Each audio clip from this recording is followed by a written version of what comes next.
Conversaciones, consejos, experiencias, datos interesantes, fe, psicología y lecciones de vida.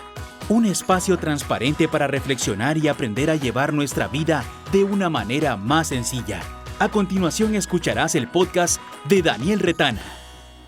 Hola, ¿qué tal? ¿Cómo están? Bienvenidos a este segundo episodio del podcast de Daniel Retana. Estoy sumamente emocionado por poder compartir con ustedes este tema que he estado meditándolo, he estado pensándolo y le he estado dando mucha vuelta porque generalmente a nosotros a veces nos gusta hablar más sobre nuestros triunfos que de nuestras derrotas, de nuestros momentos de dificultad. Es más común escuchar personas que cuenten testimonios a personas que cuenten que todavía se encuentran en medio de un proceso de respuesta o algo por el estilo. Y es que es más sencillo hablar del resultado de un proceso y no de todo lo que significa y todo lo que hay detrás de la construcción de ese resultado o ese objetivo. Lo cierto es que en este episodio vamos a hablar de manera muy transparente y muy genuina sobre esos giros inesperados. Justamente ese es el título que le he puesto a este segundo episodio, giros inesperados. Hay personas que tienen una facilidad tremenda para subirse en todos estos juegos extremos. A mí me costó algunos años poder montarme por primera vez en uno de estos juegos que generaran ese montón de adrenalina y que uno prácticamente quedaba de cabeza en el aire, pensando que cualquiera de esas tuercas en algún momento podía fallar. No sé si ustedes pensaron catastróficamente como yo, pero cuando yo estaba ahí en lo alto del juego, yo pensaba en que ojalá este aparato no deje de funcionar, y uno pensaba en los videos y en esas películas que uno veía de niños, el destino final. Y bueno, entonces uno lo que hacía más bien era como incrementar un poco el temor. Y es que a veces hablo de estos juegos extremos porque así mismo en la vida a veces quedamos de cabeza. Hay personas que tienen más facilidad para subirse en estos juegos y parece que no tiene sentido el riesgo. Por ejemplo, no sé cómo hacen las personas para tirarse de un bungee. Todavía lo estoy pensando si en algún momento podría llegar a prepararme para lanzarme de un bungee. El canopy es aceptable, pero un bungee, un salto al vacío, creo que es una de las cosas más desafiantes que personalmente creo que podría llegar a ser. Y el paracaidismo, pues en realidad no sé si está en mi lista de posibles actividades porque, bueno, primero tengo que vencer el temor a las alturas, o lo que otros llaman como ese famoso vértigo de que no puedo estar ni siquiera en un rascacielos porque siento que me voy a caer o simplemente empiezo a sentir un poco de ansiedad. Pero bueno, hablo de todo esto porque al igual, muchas veces, como me pasó a mí en algún momento de mi vida, en los famosos festivales que hacían aquí en mi país, y creo que en casi todos los países se hacen o se hacían fiestas patronales o fiestas de la ciudad o del barrio, como le llamemos. Y aquí había un juego particularmente que se llamaba el Evolution. El Evolution consistía en que todos nos sentábamos como en un círculo. Se supone que le ponían a uno una protección anticaídas. Y entonces el aparato empezaba a funcionar, empezaba a dar vueltas en el aire y finalmente terminábamos de cabeza. Cuando uno estaba de cabeza veía toda la ciudad y todo lo que uno posiblemente jamás pudiera ver si no fuera estando de cabeza. Y es que cuando uno está de cabeza la perspectiva cambia. Lo que normalmente uno ve, uno lo ve totalmente distorsionado.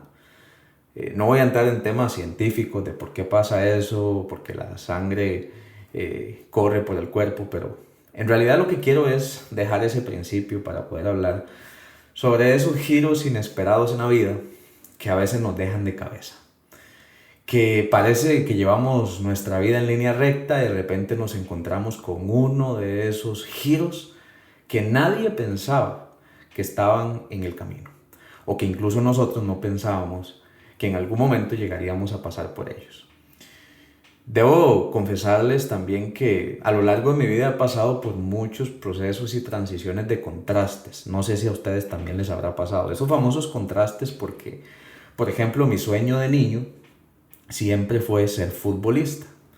De hecho, mi padre me llevó desde muy pequeño, casi que a mis 8 años me recuerdo, me llevó a escuela de fútbol y mi deseo era llegar a ser futbolista. Ojalá a jugar en primera división en mi país, porque ese es el sueño que yo creo que muchos de los niños latinoamericanos tenemos, convertirnos en esa figura y poder en algún momento hacer orgullosos a nuestros padres y a nuestro país, y uno se imagina incluso hasta cantando el himno nacional en un mundial.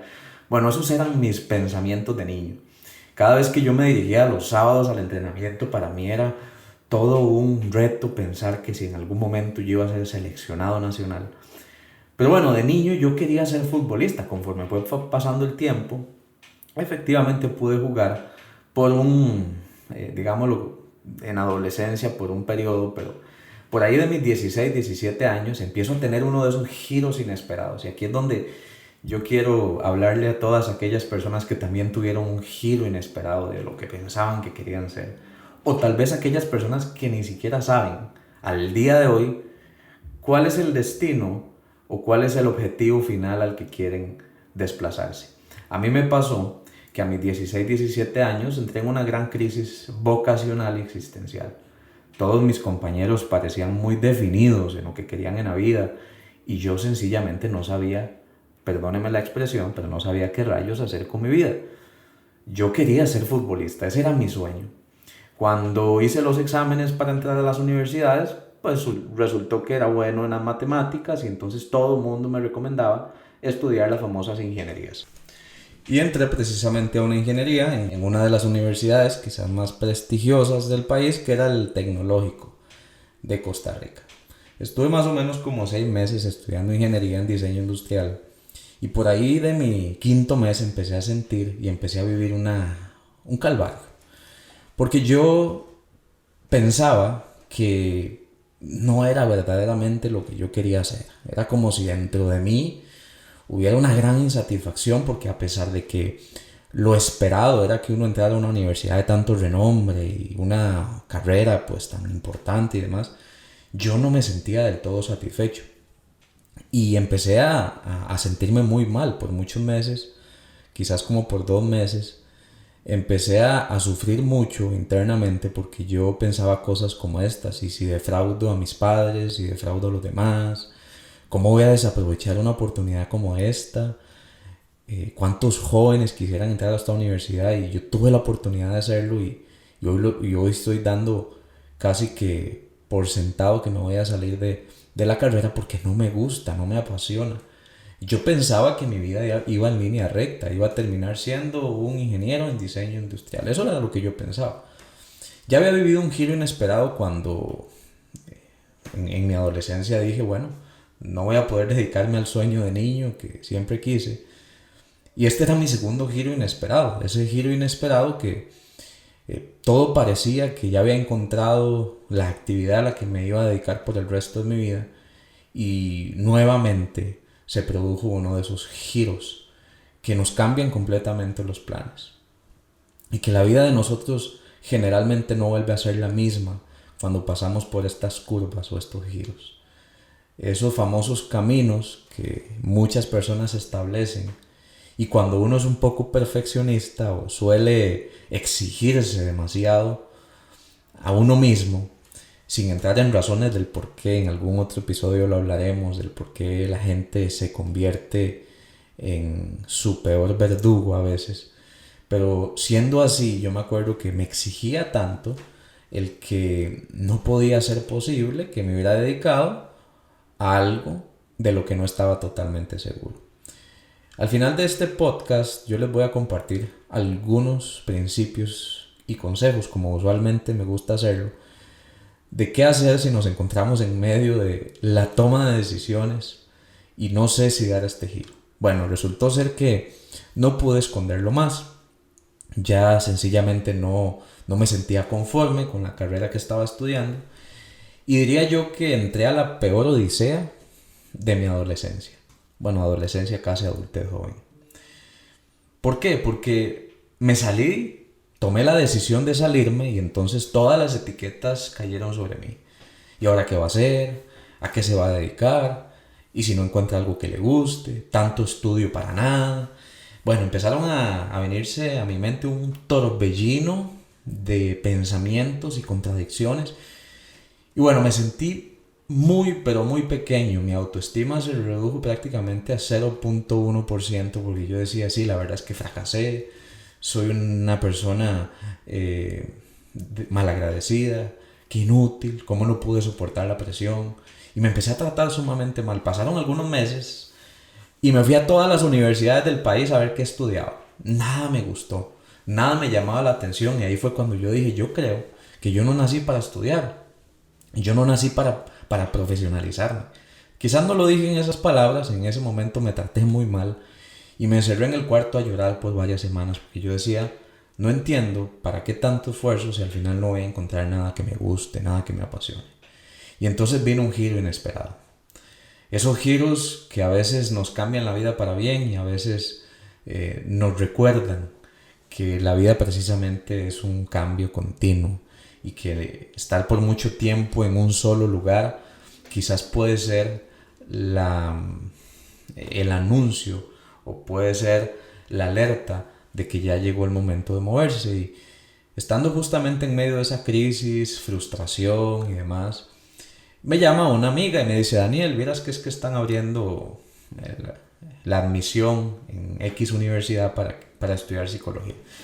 Para mí eso fue como un insulto, la verdad, no les voy a mentir. Yo dije, psicólogo, Daniel, ¿cómo yo me voy a dedicar a la psicología? Yo quería ser futbolista, no psicólogo.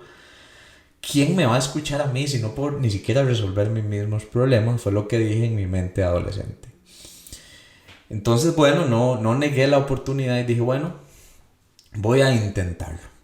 Me fui a la universidad, me recuerdo que ese día me puse una camisa de mi equipo favorito, porque yo sencillamente estaba negando que Daniel, el futbolista frustrado, se podría convertir en un psicólogo sentado en un consultorio atendiendo personas en un diván.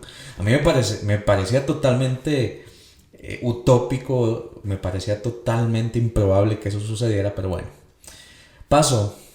Fui a hacer el examen de admisión, me recuerdo que nos pusieron a hacer las famosas pruebas proyectivas, que dibujáramos y demás.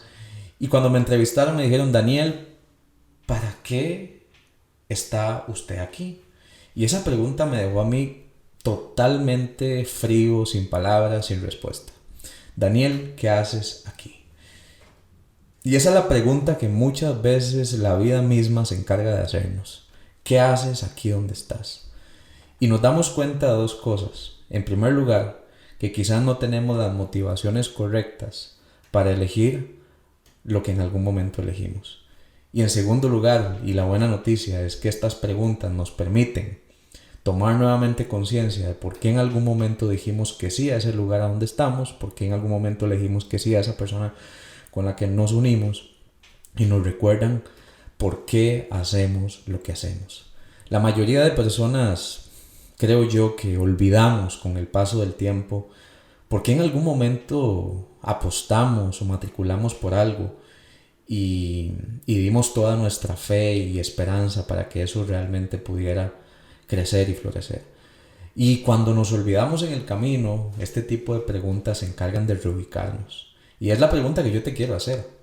Y ya se han dado cuenta que soy bastante preguntón y que me gusta lanzar este tipo de preguntas que nos dejan pensando un buen rato. Bueno, ¿qué haces aquí? Me recuerdo que en esa entrevista, cuando me la hicieron, un profesor de la universidad me dice, Daniel, ¿qué haces aquí? Y era para evaluar si yo podía entrar a la facultad de psicología, y esa pregunta me llevó a mí a pensar en que quizás sí, quizás el giro inesperado de haber querido toda mi vida hacer algo y convertirme en otra cosa se había materializado en una nueva oportunidad para construir un nuevo proyecto de vida y lanzarme y apostar por ese proyecto. Y ahí fue cuando empecé a estudiar la carrera de psicología. Quizás muchos de ustedes, muchos de nosotros, me incluyo, nos hemos encontrado en momentos en donde no sabemos si tenemos que tomar una decisión o si tenemos que movernos de escenario. Y las preguntas que a veces me llegan a mí, Daniel, ¿usted cree que yo debo hacer esto o aquello? Yo cometería una imprudencia si les dijera a las personas qué hacer. Prácticamente es como esos padres que le dicen a sus hijos qué hacer en todo momento, y después cuando los hijos se enfrentan a realidades difíciles no saben qué hacer ni cómo tolerar las circunstancias, porque alguien se encargó toda su vida de ser su profesor, su mentor, o de ser el resolutor de sus problemas, y entonces la persona carece de esa capacidad para poder tomar decisiones. Por esa razón es que yo creo que hoy en día, con mucha más intensidad, a mí me gusta decir que las decisiones nosotros tenemos que tomarlas preguntándonos cuáles son las motivaciones que tenemos internamente del por qué estamos eligiendo esto. Es mejor no elegir algo por motivaciones incorrectas para que después en el camino nos demos cuenta que realmente no queríamos estar en ese lugar.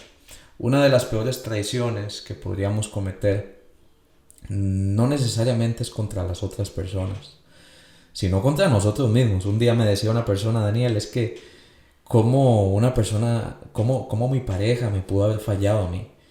Y entonces mi respuesta fue la siguiente: lo que pasa es que tu pareja no se dio cuenta que antes de fallarte a ti, se estaba fallando a sí mismo. Y creo que al darnos cuenta de esto, tomamos decisiones a tiempo, salimos de relaciones de las que tenemos que salir, nos cambiamos de trabajo, no soportamos más la hostilidad quizás de un ambiente que te está reduciendo las posibilidades de crecer. Y entonces es aquí donde uno se vuelve un poco más consciente. Esos giros inesperados nos sirven para retomar el rumbo y darnos cuenta de que no siempre las cosas salen como nosotros esperábamos. Y ese es el principal enemigo de las personas que se apegan a una idea y se apegan a un ideal. El principal enemigo de las personas hoy en día no necesariamente es que las cosas no salen. El problema es que no salen de acuerdo al ideal que tenían, y entonces por eso se sienten desilusionados, se sienten muy mal y piensan que no hay otra oportunidad para poder intentarlo una vez más. Me recuerdo que aquí fue cuando empezaron a pasar las cosas que típicamente ocurren cuando las personas se enteran que estás estudiando psicología.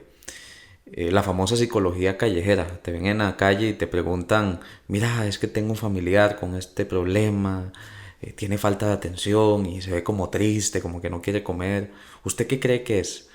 Esos famosos diagnósticos que uno se siente a veces en la obligación hasta de responder. Pero bueno, eso empieza a pasar cuando inicio la carrera.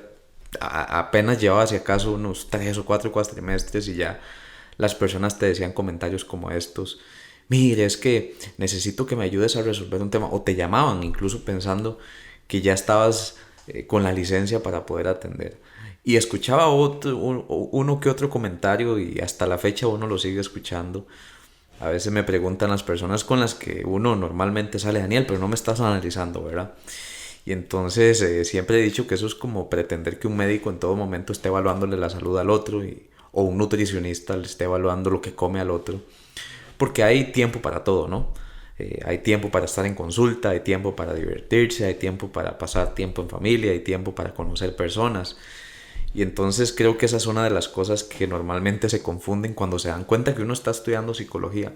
Tuve otro giro inesperado, porque en ese momento empecé a ver que muchas personas se empezaron a sentir un poco incómodas con el hecho de que uno se encontrara estudiando una carrera que, por mito urbano, se piensa que solamente es para locos o personas que están trastornadas o que están dementes. Hace algunos años quizás era más común escuchar que los psicólogos solamente debían frecuentarlos o visitarlos aquellas personas que estuvieran fuera de sus cabales. Pero conforme ha ido pasando el tiempo, creo que se ha quitado un poco el estigma también de ir al psicólogo y ser atendido por una persona profesional que te oriente. Pero bueno, esa fue una de las situaciones más complejas de empezar a estudiar la carrera. Todo lo que empieza a suceder alrededor tuyo. Una reunión familiar, ya la gente como que te ve diferente, ya te empiezan a pedir consejos y demás. Pero bueno, no entrando mucho en detalle de cómo es la vida de un psicólogo, que después vamos a hablar en otro podcast para todos los que tengan la intriga de saber cómo es la vida de un psicólogo, qué pasa tras bastidores. Pues en realidad yo creo que eso es importante para todas las personas que todavía tienen dudas de si el psicólogo es aquella famosa figura de las películas que lee la mente. Pues no, la verdad es que no es eso, Creo que es mucho más y prácticamente se convierte en una persona que acompaña el proceso de otros y que desde su profesionalismo pues le ayuda a gestionar mejor sus problemas. Pero bueno, yo creo que llegando hasta aquí y dándonos cuenta de que la vida tiene estos giros inesperados en los que a veces nos pone de cabeza, a veces a gusto, a veces no, a veces lo disfrutamos, a veces sencillamente nos fractura esa situación que ocurrió y nos pone de rodillas porque no sabemos qué hacer con ese giro inesperado. Lo primero que te quiero decir es nunca desestimes un giro inesperado que haya pasado en tu vida, porque esa puede ser la antesala de tu proyecto de vida. Lo digo por experiencia propia. Al día de hoy me dedico a la atención y creo que es una de las cosas que más me apasiona. No fue lo que me apasionó al inicio y este es el segundo punto que les quiero decir. No porque no te apasione a un 100%, que esa es la idea que nos venden socialmente de que todo te tiene que apasionar. Significa que con el paso del tiempo no se puede desarrollar un gusto verdaderamente importante y significativo por lo que estás haciendo. Es más importante considerar las motivaciones del por qué uno hace las cosas que simplemente hacerlo para sentirnos bien de manera muy egoísta. No, en realidad uno tiene que revisar cuáles son sus motivaciones. ¿Por qué estoy haciendo esto? Si tus motivaciones están claras, no siempre dependerás del estado anímico que eso te produzca. En tercer lugar, hay que romper los estándares. Romper los estándares de lo que se pretendía que iba a ser mi vida y hacia dónde se iba a dirigir. Posiblemente haya que cambiar completamente el rumbo. Bueno, a veces pasa. A veces hay personas que encuentran su rumbo realmente cuando se cambian completamente de industria. Estaban haciendo una cosa y ahora hacen otra. Encontraron un placer o encontraron la satisfacción en un nuevo emprendimiento. Después de muchos años de no ejercer, volvieron a ejercer, se metieron a la universidad, se reinventaron, se dieron la oportunidad de tener una relación, dejaron atrás aquella relación que les hizo añicos y entonces rompen los estándares y rompen los paradigmas que los tenían totalmente paralizados. En tercer lugar, esa creo que es la tercera, pero bueno, ahí ustedes me van entendiendo. El siguiente punto y que para mí creo que es uno de los más importantes es desafía lo cotidiano. Desafía lo cotidiano. No te adaptes a la rutina pensando que tu vida va a seguir siendo la misma hasta el último día que estés en esta tierra. Una vez escuché una frase con la que quisiera ir cerrando este espacio que me llamó mucho la atención y yo dije, mira, tienes razón, me hizo reflexionar bastante y es una frase que vi en un cementerio que decía, vive la vida con intensidad y pasión porque hay mucho tiempo para estar muerto. Cuando yo vi esa frase yo dije, tiene razón, tiene sentido. ¿Cuántas personas han estado tantos años haciendo lo mismo sin encontrar esos giros inesperados? Y cuando vienen esos giros inesperados, lo ven como algo que los saca de la zona de confort y lo ven como una amenaza. Al contrario, los giros inesperados son los que generalmente nos acercan a nuestro propósito y proyecto de vida. Y que de eso hablaremos más adelante, cómo tener un proyecto, un propósito definido. Pero bueno, ha sido verdaderamente un honor estar con ustedes en este espacio. Y vienen otros temas que yo espero que, al igual que estos 2 capítulos y episodios que ya llevamos, puedan ser de muchísimo provecho para ustedes y que puedan pasar un muy buen rato escuchando estos espacios y escuchando estos temas. Un fuerte abrazo y espero que estés muy pero muy bien. Este ha sido un nuevo episodio del podcast de Daniel Retana. Ahora es momento de reescribir tu propia historia.